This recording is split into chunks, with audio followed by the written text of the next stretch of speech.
everyone, welcome to our YouTube channel Study with Riya. So today हम deal कर रहे हैं एग्जाम्पल दिस। ये आपका हार्मोनिक फंक्शन पे बेस एग्जाम्पल है। अगर आपको हार्मोनिक फंक्शन नहीं आता है कि क्या होता है तो आप मेरी पहले वाली जो प्रीवियस वीडियो है उसको चेकआउट कर सकते हैं। उसमें मैंने आपको अच्छे से हार्मोनिक फंक्शन समझाया है, प्लस उस पर बेस्ड जो थ्योरम है एंड जो एप्लीकेशन है उसको भी समझाने की कोशिश करी है। तो आप उसमें चेकआउट कर सकते हैं हार्मोनिक फंक्शन, और जो एप्लीकेशन है उस पर बेस ही क्वेश्चन है, और जो क्वेश्चन है वो बहुत ज़्यादा इंपॉर्टेंट है। ठीक है, ये क्वेश्चन आपका बहुत ज़्यादा इंपॉर्टेंट है, तो हम इसको करते हैं। देखो आपको क्या दे रखा है, आपको शो करना है कि जो फंक्शन u ये दे रखा है ये एक हार्मोनिक है। आपको शो करना है, इट मीन्स ये हार्मोनिक है। आपकी कन्वीनियंसी के लिए मैं बता देती हूँ कि हार्मोनिक फंक्शन जो होता है वो एक ऐसा फंक्शन होता है जो इस इक्वेशन को सेटिस्फाई करता है। ओके, तो ये अगर इस कंडीशन को, इस लाप्लास इक्वेशन को सेटिस्फाई करेगा जब u, तो हम इसको कह सकते हैं कि ये हार्मोनिक है। ओके, तो हम इसको प्रूव करेंगे कि हार्मोनिक है, फिर हम फर्दर क्वेश्चन को डील आउट करेंगे। ओके, सो देखो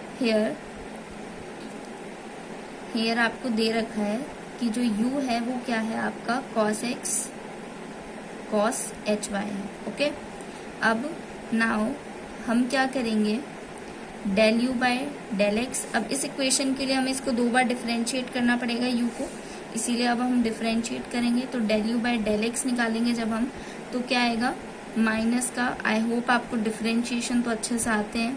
ठीक है, तो ये cos hy हो जाएगा। और सिमिलरली जब हम इसको डबल डिफरेंशिएट करेंगे x के रिस्पेक्ट में, तो हमारे पास ये हो जाएगा cos x cos hy हो जाएगा। ठीक है, सिमिलरली हमने x के रिस्पेक्ट में निकाल लिया, हमें y के रिस्पेक्ट में भी चाहिए।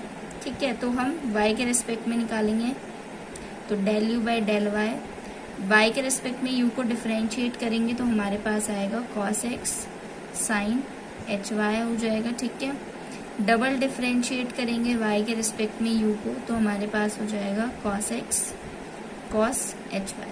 ठीक है, अब देखो हमने दोनों वैल्यू निकाली, डबल डिफरेंशिएट x के रिस्पेक्ट में भी निकाल लिया, डबल डिफरेंशिएशन y के रिस्पेक्ट में भी निकाल लिया। अब हम क्या करेंगे, इसको ऐड करेंगे अकॉर्डिंग टू लाप्लास इक्वेशन। अगर 0 आ गया इसका मतलब क्या है कि ये हार्मोनिक फंक्शन है, हार्मोनिक है u। ठीक है, तो दोनों को ऐड कर दो, del u square by del X square plus del square u by del Y square.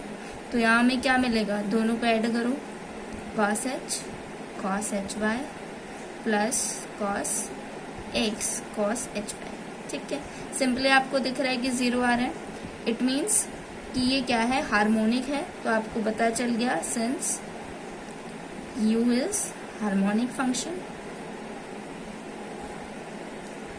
Okay, simple था एकदम। अब देखो आगे क्वेश्चन क्या कह रहे हैं, and find its harmonic conjugate. Okay, आपको हार्मोनिक कॉन्जुगेट निकालना है, तो उसके लिए आप क्या करेंगे, हार्मोनिक कॉन्जुगेट निकालने के लिए उसके लिए आप कुछ ऐसा करेंगे कि आपका जो मैंने प्रीवियस वीडियो समझाया है application of Cauchy Riemann equation, उसको आप चेक करेंगे।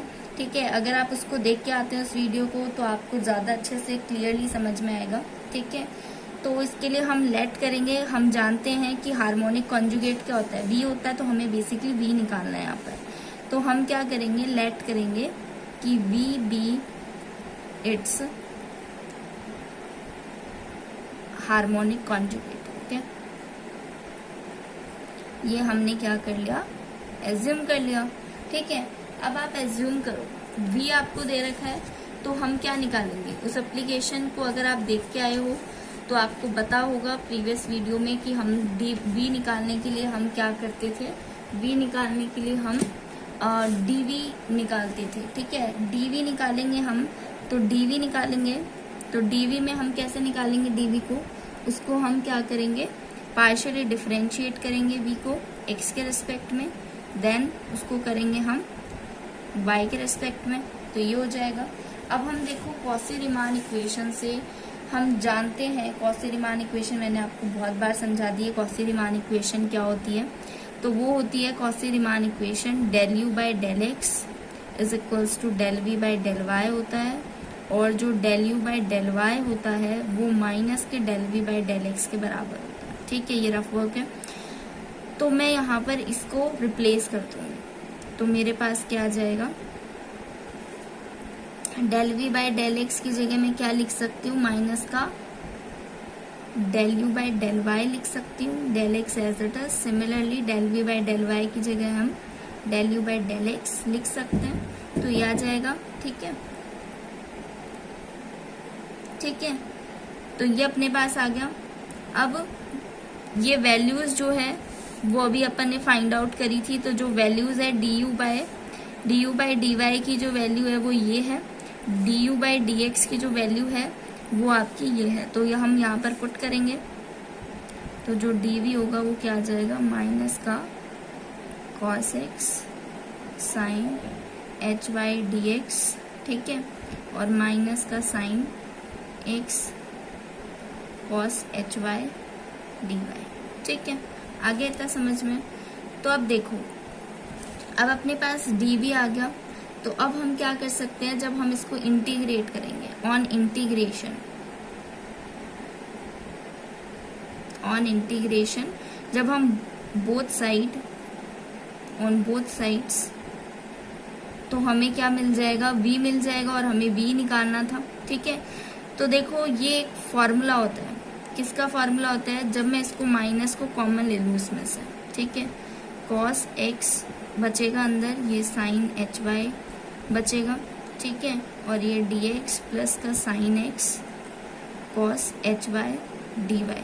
ठीक है, तो देखो ये आपका फॉर्मूला होता है, ठीक है, cos x cos A sign A plus sign A sine cos.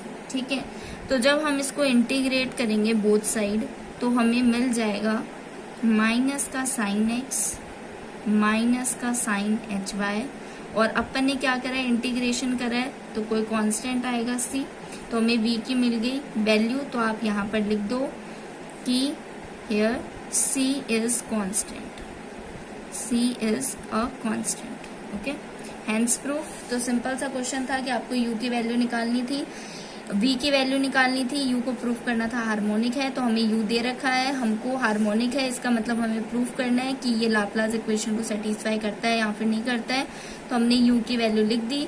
Then हमने हार्मोनिक की कंडीशन को प्रूफ करने के लिए लाप्लास इक्वेशन को सेटिस्फाई करा कि वो 0 के बराबर आ रही है या फिर नहीं आ रही है। ठीक है, तो ये हार्मोनिक हो गया। देन हमें हार्मोनिक कॉन्जुगेट निकालना था, तो हमने उसको क्या करा, पार्शियली डिफरेंशिएट करा डीवी को, देन कॉसी रीमान इक्वेशन का यूज करके रिप्लेस करा, देन वैल्यूज को पुट करा, एंड देन वी की वैल्यू निकाल दी, और ये हमारा क्या आ गया, हार्मोनिक कॉन्जुगेट आ गया। आई होप कि आपको समझ में आया होगा। अगर आपको वीडियोस ऐसी वीडियोस और चाहिए हैं, या फिर आप कुछ समझना चाहते हैं, किसी टॉपिक पे वीडियो चाहते हैं, तो let me know in the comment section. Thank you everyone.